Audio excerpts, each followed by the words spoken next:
하나님께서 우리를 사랑하십니다. 하나님이 주신 마음으로 오늘도 한 걸음 한 걸음 나갈 때 놀라운 하나님의 은혜의 역사가 우리 가운데 넘쳐나게 되어집니다. 말씀 앞에 섰을 때 이 말씀을 통해서 우리가 어떻게 행해야 될 것인지를 깨닫게 되어집니다. 오늘 누가복음 14장의 말씀은 또한 우리 주님께서 우리로 하여금 온전히 주님을 따를 수 있도록 모든 걸 내려놓고 주님과 함께 동행하는 삶을 살 수 있도록 우리에게 요청하십니다. 자, 1절에 보면 안식일에 예수님께서 한 바리새인 지도자의 집에 떡 잡수시러 들어가셨습니다. 그런데 그들이 엿보고 있었던 걸 볼 수 있습니다. 어떻게 하면 예수님을 책 잡을까 하면서 예수님의 그 실수하는 것들이 있을지 또 율법에 범하는 일이 있을지 하면서 계속해서 주시하는 그들의 모습을 우리는 볼 수 있습니다. 예수님께서 말씀합니다.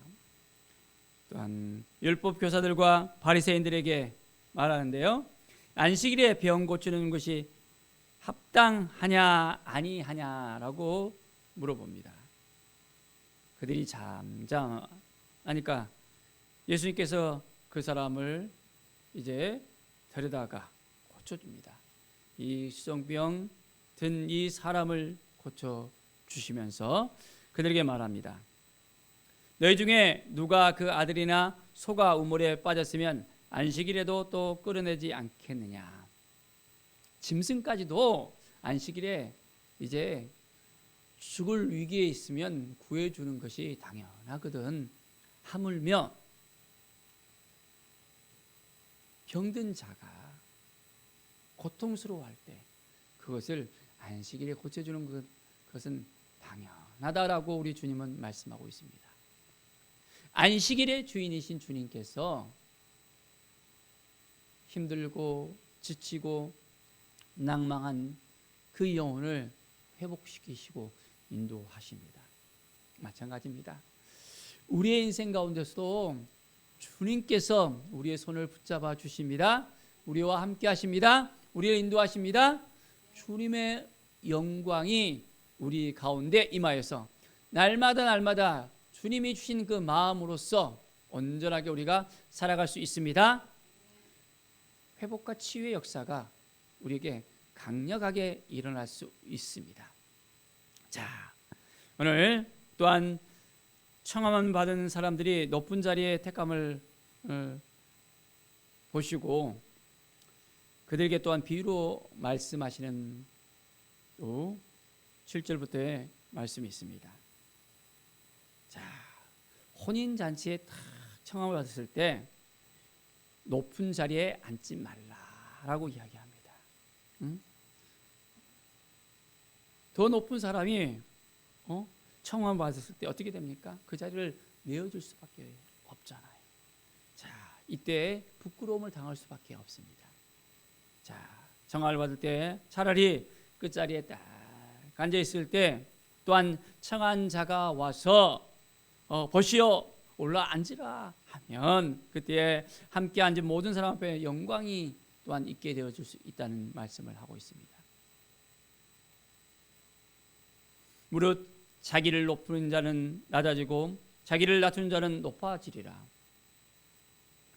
우리의 인생 가운데 스스로 높아지려고 하면 안 된다는 것입니다. 겸손하게 우리 주님을 바라보면서 우리는 나아갈 수 있어야 됩니다. 매일매일의 삶이 주님 말씀하시면 그 말씀 따라 살아가겠습니다. 주님의 은혜를 오늘도 간구합니다 라고 우리가 믿음으로 나가는 우리의 삶이 되길 바랍니다. 자, 이제 주님께서 하나님의 나라에서 떡을 먹는 자는 복되도다 라고 말씀하면서 이제 큰 잔치를 에 대한 어떤 부분에 대해서 또한 말씀합니다. 자, 어떤 사람이 큰 잔치를 베풀고 많은 사람을 청했습니다. 그런데 어떻게 됐습니까? 사람들이 그 잔치에 응하지 않는 거예요. 자, 모든 것이 다 준비됐는데 그 사람들은 자기 일에 너무 바빠합니다.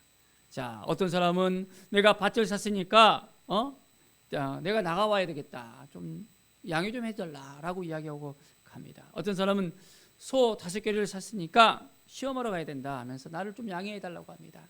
또 어떤 사람은 나도 장가들 했으니까 나도 가지 못하겠나라고 하면서 계속해서 또한 양해를 구하는 모습을 보고 있습니다. 종이 들어와서 이 모든 걸 다 이야기합니다. 집주인이 어떻게 됐을까요? 노합니다. 종에 의해서 빨리 가서 이제는 시내의 거리와 골목으로 나가서 가난한 자들과 몸 불편한 자들과 맹인들과 저는 자들을 다 데려오라고 합니다. 초청받은 사람들이 다 오지 않으니까 어떻게 됩니까? 이제 주인은 모든 사람들을 다 불러 모읍니다. 종은 길과 산 울타리로 나가서 사람들을 강권하여 데려옵니다. 또한 전에 청했던 그 사람들은 이제는 그 잔치에 참여하지 못하리라고 말씀합니다. 오늘 우리의 삶 가운데 주님 앞에 청함을 받았습니다. 주님이 우리에게 천국 잔치를 베풀어 주셨는데 우리가 그 자리에 참여해야 되잖아요. 그런데 너무 우리가 우리의 일에 바빠한다면 그 잔치에 참여할 수 없습니다. 일에 치여 살고 물질에 치여 살고 이리저리 막 헤매면서 살아가는 것이 아니라 주님께서 우리에게 말씀하시고 청했을 때 주님 제가 어떻게 하면 좋겠습니까? 내가 이 자리에 있어야 되겠죠 하면서 그 청함을 받고 이제는 잔치 자리에서 온전하게 함께 즐기면서 누릴 수 있어야 됩니다. 자, 이제 주님께서 말씀하십니다. 무릇 내게 오는 자가 자기 부모와 처자와 형제와 자매와 더욱이 자기 목숨까지 미워하지 아니하면 능히 내 제자가 되지 못하고 누구든지 자기 십자가를 지고 나를 따르지 않는 자도 능히 내 제자가 되지 못하리라. 주님을 온전하게 따라야 됩니다. 이제는 우리의 인생 가운데 무엇이 중요한지를 우리가 알아야 됩니다. 매일매일만 삶 속에서 말씀을 붙들고 주님의 그 인도하심을 따라 살아가겠습니다.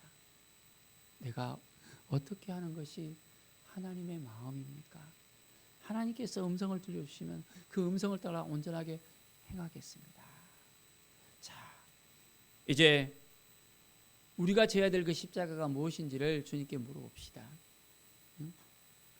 주님을 따르는 삶을 살아야 됩니다. 주님을 따라갈 때 주님께서 우리를 책임져 주시고 우리를 도와주시고 우리를 인도해 주십니다. 하나님 나라의 백성으로서 우리를 맞이해 주십니다. 우리는 예수 그리스도를 믿고 하나님의 자녀가 되어졌잖아요. 하나님의 자녀로서의 그 권세를 누릴 수 있게 되어집니다. 자, 주님의 말씀을 들을 때 참 내가 손해보지 않을까라고 생각하기도 합니다. 이거 하면 안 되는데 저거 하면 안 되는데 하면서 이것저것 잣대를 잴 수도 있습니다. 자, 주님께서는 우리에게 또한 말씀합니다. 33절을 보면 너희 중에 누구든지 자기의 모든 소유를 버리지 않으면 능히 내 제자가 되지 못하리라. 소금이 좋은 것이나 소금도 만일 그 맛을 잃으면 무엇으로 짜게 하리요? 땅에도 거름에도 쓸데없어 내버려 진다라고 말씀하십니다. 자, 주님의 제자가 되기 위해서는 우리가 무엇을 해야 될까요? 주님의 제자로서 온전함을 우리가 누려야 되겠습니다. 부자 청년은 모든 율법을 다 지켰지만은 그 재물됨으로 주님을 따르는데 걸림돌이 되었잖아요. 우리는 주님을 따르는 데 있어서 어떤 걸림돌이 있습니까? 무엇이 문제입니까? 자녀가 문제입니까? 우리의 직장이 문제입니까? 우리에게 주어진 그 모든 것들이 주님을 따르는데 문제가 되고 있습니까?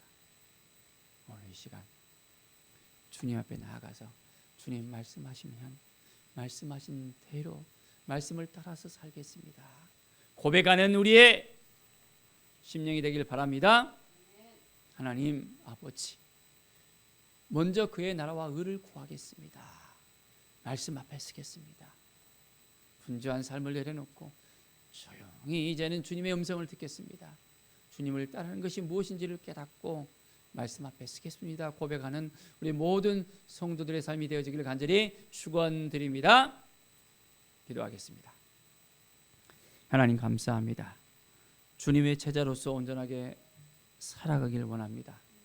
가서 모든 족속으로 제자를 삼으라고 말씀하셨는데 주님, 먼저 우리가 말씀을 증거할 수 있는 믿음을 주시고 담대함을 주시고 그 영혼들을 살리는 데 있어서 온전하게 우리가 쓰임받기를 원합니다.